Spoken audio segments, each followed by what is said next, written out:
Dans l'actualité également, l'État et le devenir du réseau ferré en vallée de l'Arve questionnent les associations de défense de l'environnement. Après avoir rencontré de nombreux élus, France Nature Environnement a réuni la presse ce jeudi matin.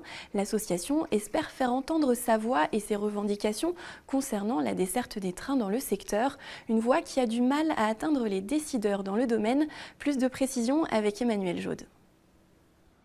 Si l'arrivée du CEVA a permis il y a quelques années déjà de mettre en lumière la vétusté d'une partie du réseau ferré au Savoyard, les projets de rénovation sont, eux, depuis longtemps à l'étude.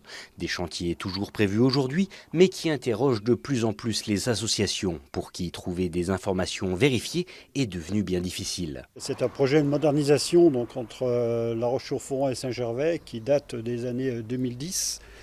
Et on espère qu'il verra le jour en 2027. SNCF Réseau nous annonce 2 ans de fermeture de circulation sur cette ligne et ça c'est tout à fait inadmissible, je pense, pour avoir travaillé 35 ans dans ce domaine, qu'on peut très bien le faire en une journée avec des cheminots qui sont compétents et non pas avec des entreprises privées qui n'ont pas d'habilitation pour travailler sur des voies circulées. Quant à la possibilité du report modal, comprenez, de passer les marchandises sur le rail plutôt que sur la route, elle ne semble toujours pas faire consensus. À peine 1 an et demi avant les travaux de rénovation du tunnel du Mont-Blanc qui obligera l'ouvrage à fermer ses portes pendant près de 2 mois, de nombreux acteurs locaux espèrent toujours que cette occasion sera saisie pour faire un pas en avant vers le ferroutage et non pas juste dérouter le trafic routier vers la vallée de la Maurienne et le tunnel du Fréjus.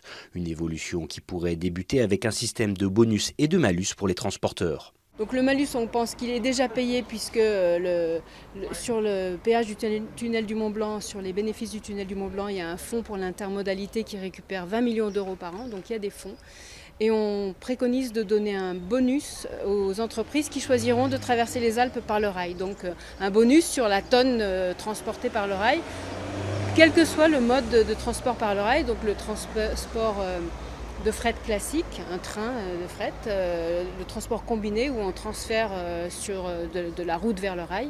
Et puis l'autoroute ferroviaire alpine, même si on sait que c'est une goutte d'eau dans la mer, puisqu'il y a à peu près 30 000 poids lourds qui peuvent l'emprunter chaque année. Mais avant d'en arriver là, reste à France Nature Environnement de soumettre ses idées aux principaux acteurs concernés, et ce, avant que les premières décisions ne soient prises.